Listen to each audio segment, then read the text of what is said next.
లక్షలాది మంది ఇళ్ల స్థలాలు లేక ఇళ్లు నిర్మించుకోవడానికి అవకాశం లేక ఇబ్బందులు పడుతున్నటువంటి పరిస్థితి మన తెలంగాణ రాష్ట్రంలో ఉంది. తెలంగాణ రాష్ట్రం రాకముందు, తెలంగాణ రాష్ట్రం వస్తే తెలంగాణ రాష్ట్రంలోని ప్రజల యొక్క సకల సమస్యలు పరిష్కారం అవుతామని, ప్రధానంగా ఇళ్ల స్థలాలు లేనటువంటి పేదలకు ఇళ్ల స్థలాలు వస్తాయని, ఇల్లు లేనటువంటి పేదలకు ఇళ్ల నిర్మాణం జరుగుతుందని, నిరుద్యోగ సమస్య నిర్మూలన అవుతుందని, విద్యా ఉపాధి అవకాశాలు మెరుగుపడతాయని సకల జనులు అందరూ సమైక్యంగా పోరాటం చేసి తెలంగాణ రాష్ట్రాన్ని సాధించుకోవడం జరిగింది. తెలంగాణ రాష్ట్ర ఉద్యమ సమయంలో కానీ, ఆ తర్వాత గతంలో ముఖ్యమంత్రులుగా పరిపాలించినటువంటి వాళ్ళు కానీ తెలంగాణను సమగ్రంగా అభివృద్ధి చేయడమే మా లక్ష్యం, తెలంగాణ సాధన లక్ష్యం అని అనేక సందర్భాలలో నిత్యం చెప్తున్నటువంటి వాళ్ళు. కానీ తెలంగాణ రాష్ట్రం వచ్చిన ఈ 12.5 సంవత్సరాల కాలంలో రాష్ట్ర వ్యాప్తంగా ఎక్కడ కూడా ఇల్లు లేనటువంటి పేదలకు ఇళ్ల స్థలాలు ఇవ్వడం కానీ, గతంలో కానీ ప్రస్తుతం కానీ గుడిసెలు వేసుకున్నటువంటి నిరుపేదలకు పట్టా స్థలాలు ఇవ్వాలన్నటువంటి సోయ గత ప్రభుత్వానికి లేదు, ప్రస్తుత ప్రభుత్వానికి కూడా లేనటువంటి పరిస్థితి ఉంది. గతంలో సమైక్య రాష్ట్రం ఉన్నప్పుడు హైదరాబాద్ నగరంలో కానీ రాష్ట్ర వ్యాప్తంగా ఎక్కడైనా ఇళ్ల స్థలాలు లేనటువంటి పేదలు ప్రభుత్వ భూములు కానీ భూదాన భూములు కానీ ఉంటే వాటిని గుర్తించి గుడిసెలు వేసుకుంటే 50 గదాలు 60 గదాలు 70 గదాలు పట్టా సర్టిఫికెట్లు ఉమ్మడి ఆంధ్రప్రదేశ్లో ఇవ్వడం జరిగింది.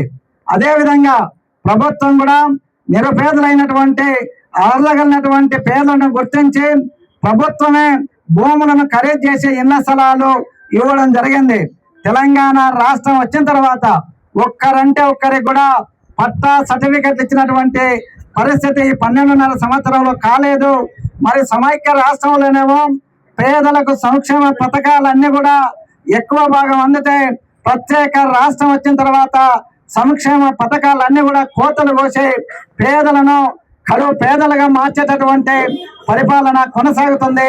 దీనికి వ్యతిరేకంగానే రాష్ట్ర వ్యాప్తంగా వామపక్ష పార్టీల ఆధ్వర్యంలో కలెక్టర్ కార్యాలయం ముందు ఆందోళన చేయడం ద్వారా ప్రజా సమస్యలను ప్రభుత్వాల దృష్టికి తీసుకురావాలని ఈ కార్యక్రమాన్ని నిర్వహించడం జరుగుతుంది.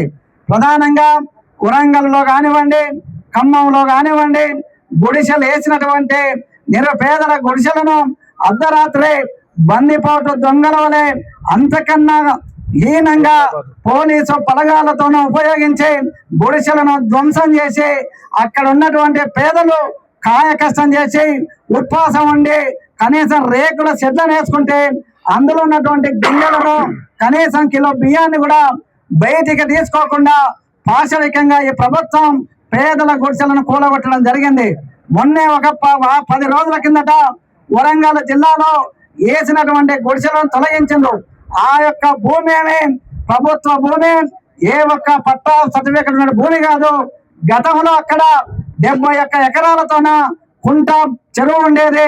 దానిని అక్కడ శ్రీరామ్ సాగర్ కాలం వచ్చిన తర్వాత ఆ చెరువును డిస్మెంటల్ చేసి అరదగలినటువంటి పేదలకు ఇళ్ల స్థలాలు ఇవ్వడం జరిగింది.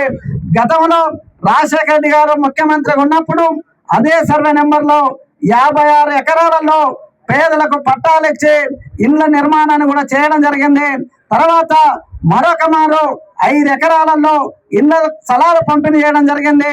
ఇప్పుడు 5.5 ఎకరాలు అక్కడ ఖాళీ స్థలం ఉంటే ఆ యొక్క ఖాళీ స్థలాన్ని బడా బాబులు పలుకుబడినటువంటి రాజకీయ నాయకులు తమ స్వార్థం కోసానికి అక్రమంగా ఆక్రమించుకుంటే పేదలు పోరాటం చేసి ప్రభుత్వానికి స్థలాన్ని కాపాడి అక్కడ ఇళ్ల స్థలాలు లేనటువంటి వాళ్ళు ఇంట్లో గుడిసెలు వేసుకుంటే మొన్న ప్రభుత్వం అత్యంత పాశవికంగా గుడిసెలను కూలగొట్టడం జరిగింది.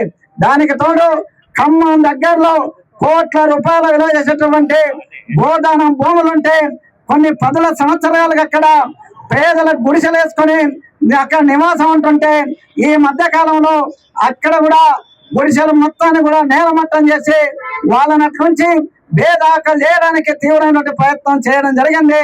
రాష్ట్ర వ్యాప్తంగా కమ్యూనిస్ట్ పార్టీలు ఇతర ప్రజా సంఘాలు పోరాటాల ఫలితంగా మళ్ళీ తిరిగి వాళ్లకు యథాస్థానంగా గుడిసెలు వేసుకోవడానికి అవకాశం ఇస్తూ ఇందిరమ్మ ఇళ్ల నిర్మాణం చేస్తామని పట్టా సర్టిఫికెట్ ఇవ్వడం జరిగింది.